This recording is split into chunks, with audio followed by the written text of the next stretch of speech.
The bully wins when you, the one that was once bullied, become the bully. The discriminators win when you, the one that was once discriminated against, becomes the discriminator. The jailer wins ultimately if the one that once was the jailer doesn't even have to bother with it anymore, because you have put yourself in prison and you have jailed yourself and you keep yourself stuck in there. What's in your heart? What's in your mind? What are you really? Beyond the surface level layer of whatever the facade is, who you're attracted to, what you identify as, beyond all of that, who are you really? Return to that. Feed that. Let that be who and what you bring to the world, because the other stuff, it doesn't matter. Hello, welcome. I'm Amy, and today we're going to get a little bit deep and philosophical and discuss something that I think has always been relevant, but is particularly relevant in this day and age. And what I want to talk about is this obsession that we have as a society on focusing on the things that separate us and make us different, instead of directing our attention and our focus on those things that actually unite us and make us the same. And this is an ongoing thing for this humanity. For so long, people and groups of people have been judged and discriminated against based on gender, based on religion, and based on race as the three main and major things. And we've come a long way with these things. We haven't completely annihilated it. There is still a lot of discrimination. So that battle continues to this day. But for a long time, it was very evident. It was very outright. It was very blatant. It was very obvious. It was very in your face. You'd be burnt at the stake for being a powerful woman. You'd be annihilated and killed and destroyed by Christians for not believing in the same God that they believe in. Your land would be conquered and taken over because you were seen as being inferior because you were of a different race. So this stuff is real, and our history is painted with it, is tainted by it. There's a lot of karma involved in the kind of discrimination that has existed on this planet and that continues to exist to this day. But the thing that I want to put to you today is that though we see ourselves as being free and owning our power by focusing on the things that make us different and make us unique, in a way we've become our own discriminators. In a way we've become our own captors. So it used to be that you were discriminated against based on certain things. And now the script has kind of flipped a little bit. And again, I'm not saying that discrimination isn't there, because certainly it is. But a lot of the separating off that we see now and that's happening in our society is because individuals and groups of individuals, for their own reasons, are finding the things that make them different and unique. So they're looking for things that make them different to other people. And they're identifying with those things that make them different and make them unique. And then they're shouting those things from the rooftop, doing a big song and dance about them so that everyone knows about them, and then demanding that they don't be discriminated against based on those things that make them different. And what I want to put to you is that rather than continuing to segregate ourselves and to look for the things that make us different and to divide ourselves and to define ourselves by the things that we think make us unique or make us different or make us the targets of discrimination, we need to focus more on looking for those things that unite us and that make us the same, the things that are the same about us. It's looking beyond the phenomena, looking beyond the gender, looking beyond the sexual preference, looking beyond the nationality, the race, the the religion, looking beyond all of those things and looking to the truth of the person or the entity within, looking at the source within, looking for that source, that thing that unites us all, and focusing on that, coming together based on that. Now, I can understand the swing out that we're seeing in this day and age. Again, different races, religions, genders, sexual preferences have been discriminated against on this planet. That you have been persecuted for being different. So in our society, we have focused on the differences. We have looked at the things that separate us, and then we have used them as a reason to keep ourselves separate and to place people on a hierarchical structure, place them on a tier in the hierarchy. So there has been discrimination based on these things. So I can understand now the swing out in wanting to focus on those things that once would have seen us be discriminated against, and then owning those things, bringing them to the fore, and then demanding that we don't be discriminated against based on those things. I can understand the kind of karmic and energetic flow and pattern of these events. But what I want to emphasize is that by continuing personally and as groups to focus on those things that make us different, and to focus on those things that once we would have been discriminated against because of those things, by continuing to do that, we are the ones that perpetuate the discrimination. We are the ones that perpetuate the separation. We are the ones that keep the world focused on the things that make us different. And I understand as well that there are some people that being different gives them a sense of belonging. It gives them a sense of purpose. It gives them something to identify with and to define themselves by. It gives them something to hold on to, and something that they feel is of substance, that gives them motive and drive and reason. But again, I want to put to those people that it's time to see beyond those things that you think separate you and make you different, and to look for the things that truly help you to feel that you belong, truly unite you with the rest of humanity, and truly cause you to feel that you are a part of something. It's time that we stop caring so much about the things that really don't matter. And it's time that we start caring more for and looking for those things which unite us and which make us the same. So I want to share a little bit of my own personal experience and journey with some of this, just to, I guess, help you to see that I understand, and hopefully to help you to see where I'm coming from, and hopefully as well to potentially carve a little bit of a path out of the current dilemma of separation that we find ourselves in.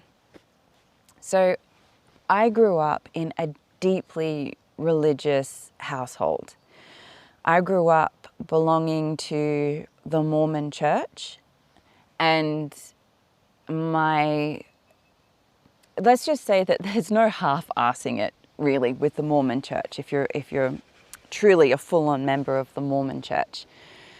So my parents were deeply religious, and a lot of my life revolved around the religion that I grew up in, that I was born into and that I was a part of, and the people that were in that religion.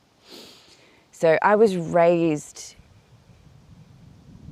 with people around me, or surrounded by people that had very particular beliefs, and that thought a very particular way about things, and that saw the world through a very particular lens. Now, I am very grateful that I was born with a strong mind and a strong will, and an ability to look at things from multiple perspectives, and to have a lot of compassion and determination and enough strength to follow my own mind, my own thoughts and my own feelings, rather than just to sacrifice myself to or on the altar of what it was that I was being told or what it was that the people around me believed. Right from the get-go, I was able to consider what was being shared with me and to run it by my own heart and my own inner compass and decide if what was being shared with me actually rang true with me.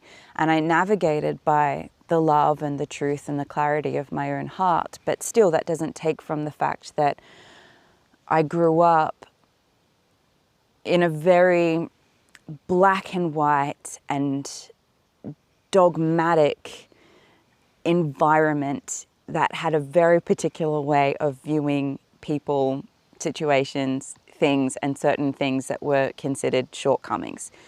For a religion that preaches love and tolerance and unity, there was a lot of discrimination.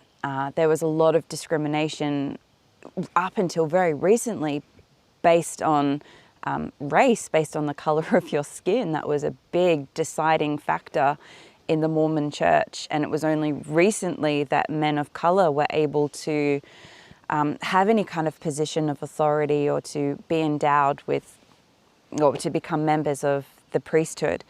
To this day, the religion very much discriminates based on sex. So women, though they don't dress it up that way, women are not seen as being on equal footing to the men. I'm trying to put this as kindly as possible. So the men are able to take positions of authority and are able to communicate with God and are able to hold the priesthood and to give blessings and to heal and like to do spiritual healing and things like that. And the women aren't.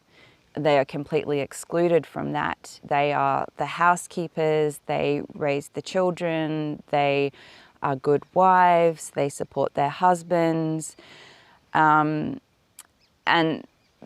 they're very much encouraged to maintain the home. And there's nothing wrong with that. I'm not saying that there's anything wrong with that. I'm not saying that there's anything wrong with that choice, and I'm also not saying that this religion doesn't serve some people, because certainly it does. It served my parents.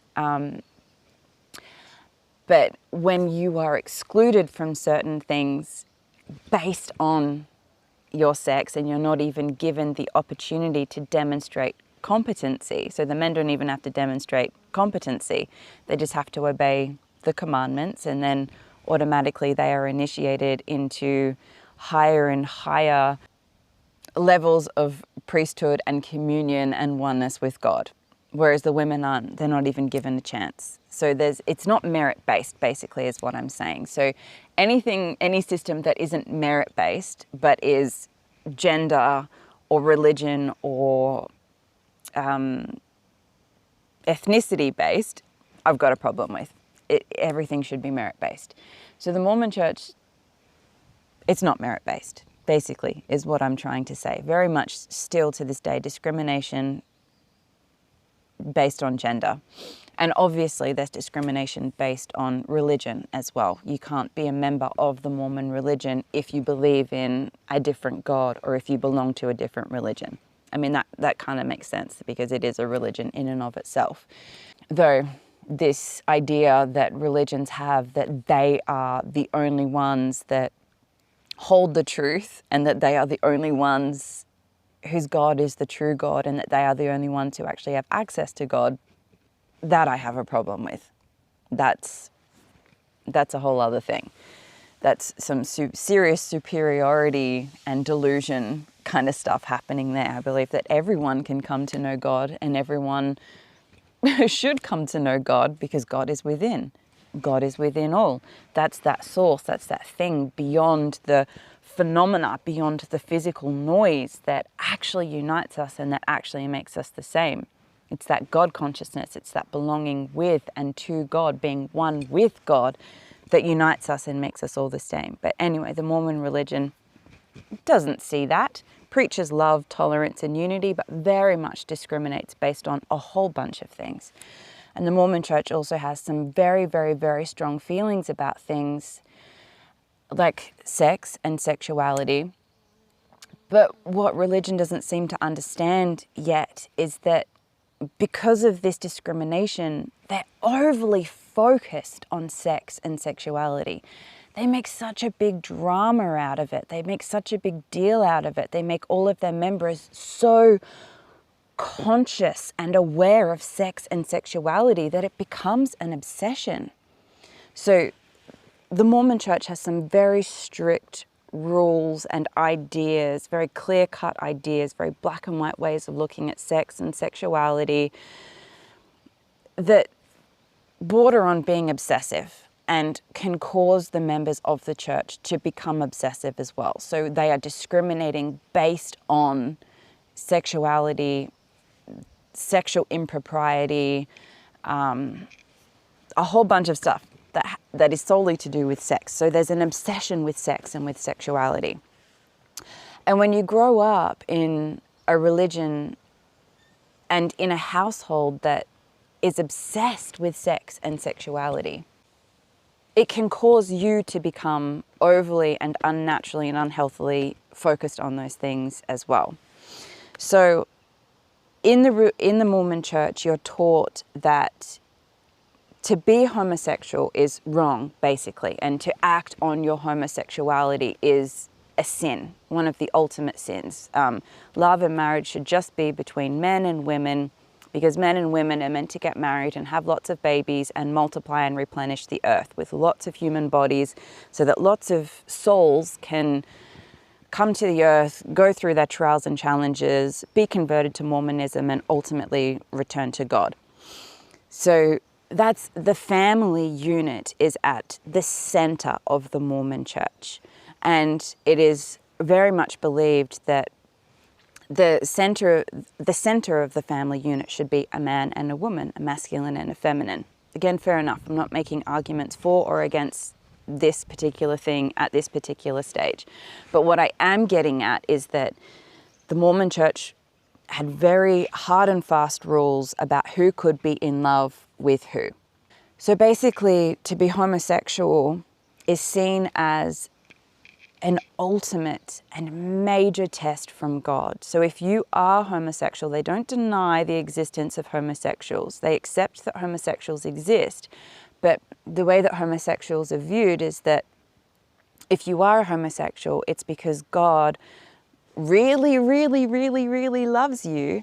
So God really, really, really, really, really wants to challenge you or set you one of the biggest and mightiest challenges. And by overcoming that challenge, by conquering that challenge, by not giving in to your homosexuality, you demonstrate the ultimate love for God. And even more so if you get married and you have kids and you exist and live your life as a heterosexual person.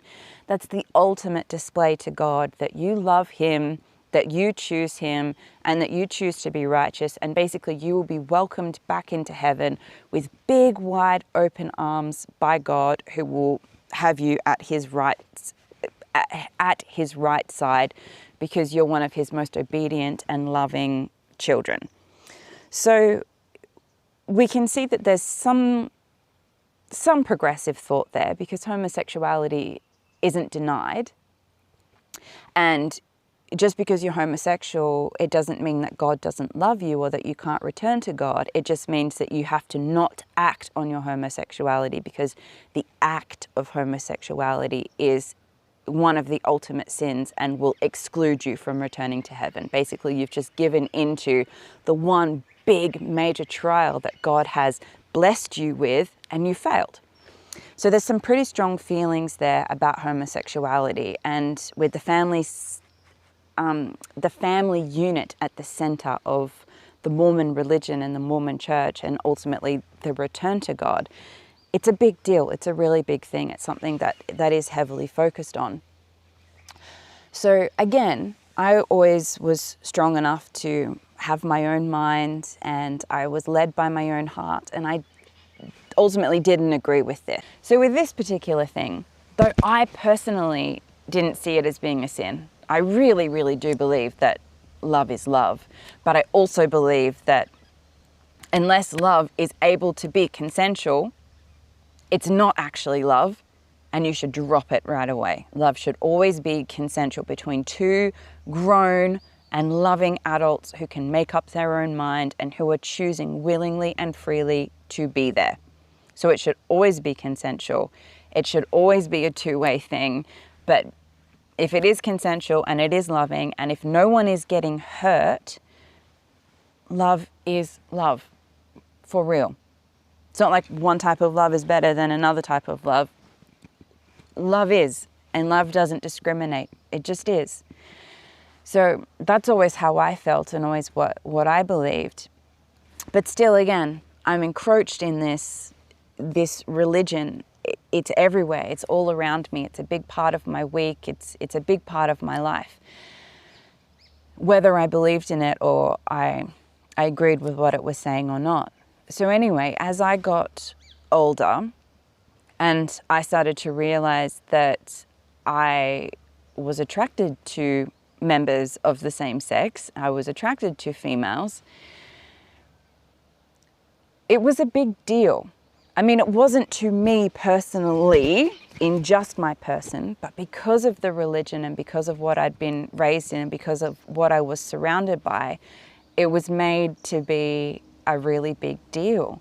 And it was something that it's not necessarily, I wasn't ashamed of it. It's not something that was shameful or that was dirty to me, but it was something that I knew wouldn't be accepted, and it was something that I knew I would be discriminated against because of it. So as I grew, I kept it secret. I kept it private. I kept it to myself. I followed my own hearts. I loved deeply and I let myself love deeply. But eventually there came a time where, of course, my parents found out. And eventually there came a time where, of course, some members of the church found out. And that ultimately, the hypocrisy and the judgment were ultimately, and the treatment of women and the treatment of homosexuals and the children of homosexuals were ultimately some of the things that caused me just to leave the church completely and just pack up shop and go my own way. And I've never looked back since. That's not a decision that I've ever regretted or that I've ever wondered about. That was 100% the right decision for me to make. But anyway, so when all of this was first happening to me, it felt like a big deal. It felt like my sexuality and my sexual preference was a big deal. Not necessarily because it was a big deal to me, but because it was such a big deal to the people around me, and it was such a big deal to the church that I had belonged to. So the people around me thought it was a big deal. The world that I found myself in thought that it was a really big deal. And so I thought it was something, and this was in the early 2010s, late 2000s, early 2010s, so all this was going on.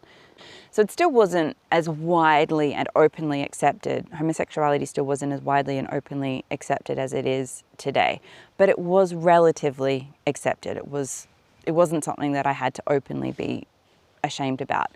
So I didn't feel ashamed, but when I met people, because the world around me, the world that I found myself in, was making it such a big deal and was discriminating against me based on this thing that wasn't actually a defining feature of who I was, but was just a small part of not even a part of who I was, but was one small part of, like, what? Nothing. It doesn't matter. It really doesn't matter. It really isn't a big deal, but they made it a big deal. So to me, for a while there, it was a big deal. And when I first met people, I would kind of anticipate the time when I would have to tell them. So I would kind of look for the right time when I could drop the bomb and I could let them know that I was a lesbian or that I liked women. I thought that it was something that mattered. I thought it was something that I needed to tell people because I thought it was something that people cared about and that was a big deal. And for me, I wasn't waiting for my chance to tell everyone because I wanted them to not discriminate against me. But my experience was that people did discriminate against me based on that information. So the kind thing to do, I wasn't screaming it from the rooftops, but the kind thing to do before getting too close to someone or before allowing them to get too close to me was that I had to let them know this very vital piece of information about me so that if they had a problem with it, they could have a problem with it now rather than having a problem with it further down the road when it was going to be more painful and more messy for them.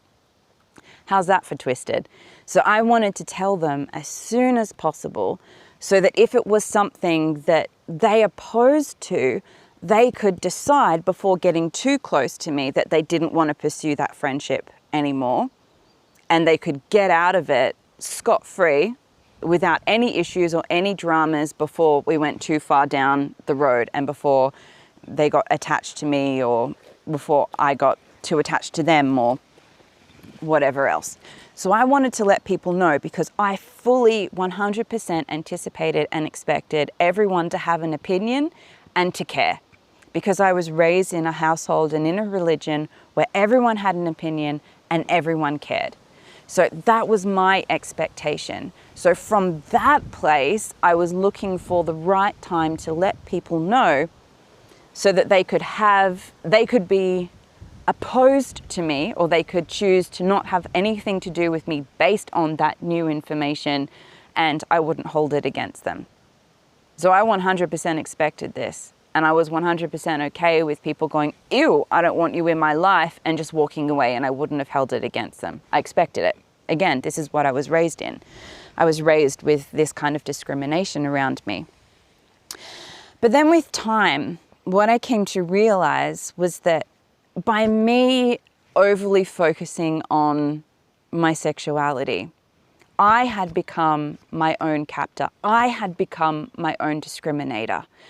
So I was the one that was torturing myself. So I was bringing something which is as benign as my sexuality, that is insignificant as my sexuality, to the fore and making it a bigger deal for me and for other people than it needed to be because of the experiences I'd had in the past, because I was expecting discrimination and I wanted to offset that discrimination or make allowances for that discrimination. And I didn't want to put people out or be a hindrance to them or upset them or get in their way. But what I realized was that I wasn't obsessing over it. It wasn't something that I was thinking about all the time, but I was obsessing about this thing that was insignificant way more than it actually deserved. I was putting way more attention and focus on it than it actually deserved. It was not a defining part of my character. It was not who I was. It was not the main part of me. It wasn't a lens that I wanted people to view me through. It wasn't something that changed me or that made me. It really wasn't a big deal, but I was making it a big deal by anxiously awaiting the time when I could share that information and anxiously anticipating what the other person's response was going to be. And by apologizing for it, ultimately I was apologizing for it, but I was also making a big deal out of it. So I realized that though I'd left the church and the church didn't have a hold on me anymore and they weren't able to discriminate against me anymore, by me still holding on to that thing that they told me was shameful and was wrong and was a big deal, by me holding on to it, I was discriminating, I was torturing myself, I was giving myself a hard time, and I was making other people feel uncomfortable as well because I was expecting them to have a reaction, and most people are just like, yeah, so? And what? Like, what has that got to do with me? It's got nothing to do with you. Oh, well, let's just move on. So what's all that kerfuffle about? Why the big song and dance? Why all the thinking about it? Why all the trying to figure it out? Why make myself feel uncomfortable and make other people feel uncomfortable about something that really doesn't matter? So bit by bit and slowly, not slowly, it's over a few years, I went, oh, it really isn't a big deal, or it really is just as big a deal as I thought it was. People don't care. So why am I trying to make them care? And I just, bit by bit, slowly, stopped caring about it. And more, my sexual preference just receded into the background. It became less and less and less a big deal. It became less and less and less something that I thought about, something that I felt that I had to tell people, something that even in any microscopic way defined me or made me who I was. And it moved into its place of insignificance, which is right. It is insignificant. It doesn't matter. It's not who you are. There's so much more to you than who you are attracted to. And there was so much more to me than who I was attracted to. So it receded into its place of insignificance, where it was just a non-issue. I stopped trying to tell people about it. I stopped trying to make sure people understood. I stopped apologizing for it. I stopped making excuses for it. I stopped defining myself by it. I relinquished any little remaining bits of shame that were left over from my growing up experience and from my religious experience, and I just laid the whole thing to rest. And eventually it got to a point, again, over just a period of years, by the time I was 23, it just was completely gone. I'd completely moved beyond it. It wasn't something that I thought about at all. It wasn't something that I defined myself by. It wasn't something that was really prominent or in the fore. And all of that had just been replaced by this experience of, well, love is love. My love is pure. And if I love someone, then I love them. But I was also in a position where I kind of loved everybody, not in a sexual way. Absolutely not in a sexual way, but I loved everyone. I'd reconnected with the God within me, and I was seeing the God within all. And I was seeing the love within all. It wasn't a big deal to me. It wasn't a big part of anyone else. It wasn't something that I saw in other people. It wasn't something that I defined myself by. It certainly wasn't something I defined other people by. It was a non-issue. So it just receded to its place of insignificance as I released myself from it. And what I think a lot of people don't realize these days is that they keep themselves bound by things that they expect to be discriminated against, because in the past, or perhaps by some individuals, they would be discriminated against because of it. But we have free will. Remove yourself, most of us. I don't mean to just totally broad sweep here the people that are stuck in very horrendous situations where they can't get away, but most of us are in a position where we can remove ourselves from those situations where we are discriminated against, and we can remove ourselves from the people that would discriminate against us. So in that sense, we're relatively free, and we can exercise that free will to choose who we have around us, to choose which religion we belong to, and in most cases to choose which country we live in, or the kind of people that we have around us. So we have free will. We can choose what we do with that free will, but so many of us are using that free will to focus on the things that could see us be discriminated against, and we're overly focusing on those things. We're ramming them down everyone's throat. We're making them and installing them as a part of our identity and our personality, and we're emphasizing them as though they're something that really, really matters, when really, really they don't. And we have become our own captors. We are now the ones that are seeing the things, or overly focusing on the things that make us different from each other. We're overly focusing on the things that make us different from each other. And again, I can understand when you've had the experience of being discriminated against, which was my experience, when you've had that experience, there can be a time of confusion. There can even be a time where you want it to be known so that you can have the experience of not being discriminated against, so that you can finally heal and you can finally lay the thing to rest, which is what I did. You can heal and you can lay the thing to rest, and it's not a big deal anymore. It doesn't have to control you anymore. It doesn't have to upset you anymore. It doesn't have to cripple you anymore. It doesn't have to be a defining aspect of your character or your life anymore. You can just let it go. And it's a non-issue. So for some people, they're screaming these things. They're screaming about, and they're wearing on the outside, and they're pushing on the world and other people these things that they're defining themselves by, that they want other people to accept and to not discriminate against, as a way of finally being seen and what? Finally healing? Well, then let yourself be seen, let it be accepted, let it go and lay it to rest and stop defining yourself by it. But we keep ourselves stuck, and I see so many people that are keeping themselves stuck and bound by those things that ultimately they should be transcending and leaving behind, or that ultimately should recede into the background as an insignificant thing, rather than being something that defines them or that they see as being significant. So when we've been discriminated against as women,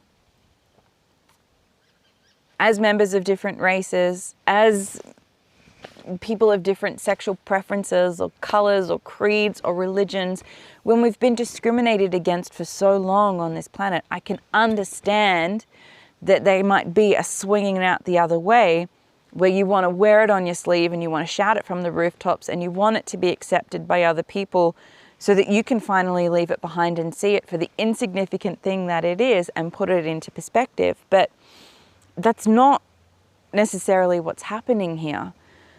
People are swinging out the other way, and they're staying swung out the other way. And in fact, they're swinging out that way further and further and further. They're locking themselves in, they're binding themselves up with this stuff that shouldn't matter. They have become the discriminators. They are discriminating against themselves. They are removing themselves from the mass flow and going, hey, I'm different. Look at how different I am. These are all the things that make me different. Accept them, accept them, accept them, accept them. Don't have a problem with them. If you've got a problem with them, you're a bigot. You're the problem. You're the one that's wrong. And they've swung out the other way, and they've become the discriminators, and they've become the persecutors. If you don't accept it, there's something wrong with you. You're bad. You're wrong. Blah, blah, blah, blah. And they've become the bullies. The bully wins when you, the one that was once bullied, become the bully. The discriminators win when you, the one that was once discriminated against, becomes the discriminator. The jailer wins ultimately if the one that once was the jailer doesn't even have to bother with it anymore, because you have put yourself in prison and you have jailed yourself and you keep yourself stuck in there. You're bound by these things that don't matter. You're screaming about these things that don't matter. You're defining yourself by these things that don't matter. Let them fade into insignificance. Who cares? Who cares who you're attracted to, as long as it can be consensual and as long as you're not causing harm? Who cares if you feel like a man or a woman or like something else? Who cares? It doesn't matter. Stop focusing on the things that you think make you different and trying to force everyone else to accept them as a way of making up for either imagined discrimination or discriminations of the past. Those karmic flows are just going to keep swinging out like this. We're going to keep going up and down and up and down. And then the more extreme you become, the more the ones that once were the discriminators are going to start discriminating against, because they're going to go, whoa, buddy, what are you doing? That's ridiculous. Now we're going to try and suppress you. Now we're going to try and squash you back down. And that's just going to cause you to become more extreme. So we're creating these extremes and these extreme expressions, and we're opposing each other, and we're fighting, and we're snapping, and we're biting about things that really don't matter. We've got to lay the past to rest. We've got to let it be where it is. We've got to accept what's happened. It sucks. It sucks the way that things have been on this planet. But the way to create a new planet and a new experience for ourselves is not by recreating that, but to the extreme. The pendulum's just going to keep swinging back and forth and back and forth. What we need to focus on now is creating something new. We need to focus on harmony. We need to focus on synthesis. We need to start focusing on those things that really do matter. The things that really are significant. The things that do matter, it's not what gender you are. It's not who you're attracted to. It's not if you feel masculine or feminine, or if you feel like a cat. I mean, some of that stuff does matter, in that it's like, well, perhaps there's something wrong and perhaps you need support and you need help. So in that sense, some of this stuff matters. But for those things that are harmless, that really don't matter, let them fade back into insignificance. Stop overly focusing on them. Stop drawing attention to them. Stop ramming it down everyone's throat. Stop waiting for the time when the world is going to finally accept you. Stop trying to right wrongs of the past. It does suck what's happened, but we need to find that place of synthesis. We need to find that place of wholeness. We need to reconnect with each other. We need to come back, because for as long as we're fractured, for as long as we're divided, for as long as we're opposing each other, for as long as we're focusing on the things that are different about us, or the things that make us stand out from each other, the things that make us different from each other, for as long as we're looking for those things and we're looking in ourselves for those things and even taking pride in those things that make us different and that separate us off, give us something to scream about and to jam down other people's throats, for as long as we're focusing on those things that once would have seen us discriminated against, we're weak, we're fractured, we're broken, we're dispersed. We can't possibly stand together in the way that's currently needed. We can't create this new world of unity and of love. Let's focus on the things that do matter. Let's focus on healing. Let's focus on wholeness. Let's focus on unity. Let's focus on the quality and the amount of love in the heart center. Let's focus on waking up. Let's focus on thinking for ourselves. Let's focus on standing for something that's actually going to create real and significant change here. Let's look for those things that unite us. Let's look for those things that matter, and let's come together. Let's unite in them. Let us create something bigger than those powers that would like to see us continue to be separated. Because for as long as we remain separated, those ones that you fear will discriminate against you, they win. We don't have power. We've given our power away. We've given our power willingly away to the jailer. They don't even have to keep the door locked anymore, because we've locked ourselves in there and we're screaming at the top of our lungs about how discriminated against we are, how wrong it is that we're being kept in prison, not even bothering to check if we can get out. Let me just add here that the jailers are not necessarily who you think they are. The best and most deceiving jailers are the ones that disguise themselves as inmates, convincing you that they fight your fight, that they suffer with you, and that they will ultimately free you. Be discerning. All is not as obvious as it seems. We need to come out of the prison cells that we're holding ourselves in. The jailer is gone. They've moved on to other things. And they're laughing. They're sitting in their tower and they're laughing at all these prisoners that they're holding captive, that they don't even have to hold captive because they're holding themselves captive. And they're screaming at each other. They're screaming about how wronged they are. They're screaming about how bad things are for them. They're screaming about all of these things that they think matter, that actually just keep them separated, keep them segregated, keep them apart from each other.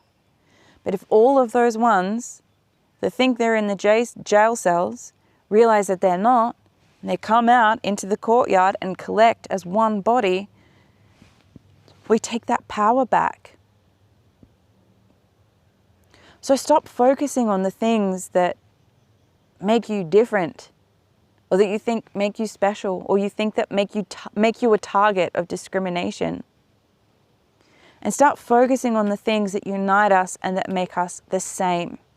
Start looking for how we belong together. Let's reclaim our power. These things that we wear on the outside that don't matter,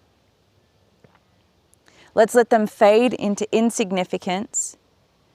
And let's allow the things that really do matter, the content of our soul, the content of our heart, the content of our minds, our collective power to create our reality,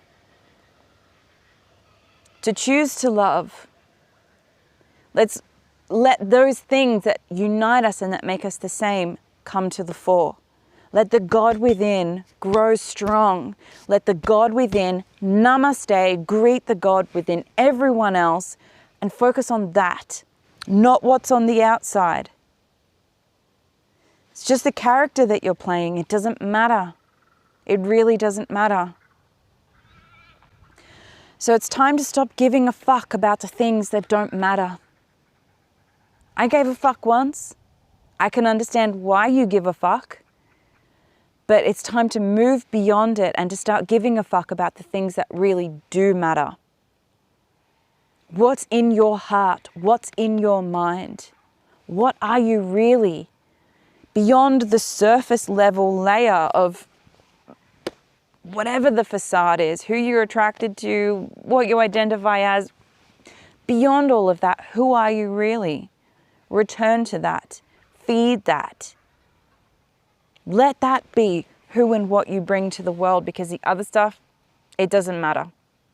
When you understand yourself to be a multidimensional being, when you understand yourself to be an aspect of Source or God, going forth and having experience and learning how to love and to live in all of these joy-filled and different kinds of ways, to limit yourself by things such as religion, race, sexuality, gender, who you love, it's ridiculous. It becomes ridiculous, and you can see it for how ridiculous and how limiting it is. So for as long as we're overly focused on the things that really don't matter, they win. You give all your power away. Because by yourself, or with your small group of screaming banshees, you don't have power. And in fact, you grow the power on the other end of the pendulum. People become more and more extreme in the way that they look at you. You're asking for discrimination. We've got to unite. We've got to come together. You've got to figure out who you really are. You've got to figure out what really matters and put the time, the energy, and the resources into those things that really do matter. Develop a moral character. Develop your character. Develop, grow, and build, sustain, feed, nurture, love, unity, connection, oneness. Let's start looking at the things that unite us and make us the same. This world has been divided and split and broken for too long. The discriminators don't even need to discriminate anymore, because we've broken ourselves up, we've fractured ourselves, we've divided ourselves into camps, and we're bellowing and screaming at each other, and we have no power.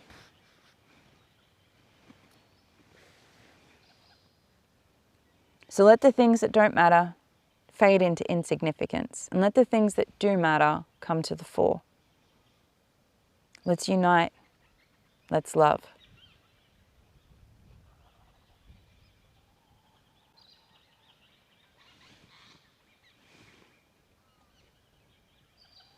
I don't give a fuck, and neither should you.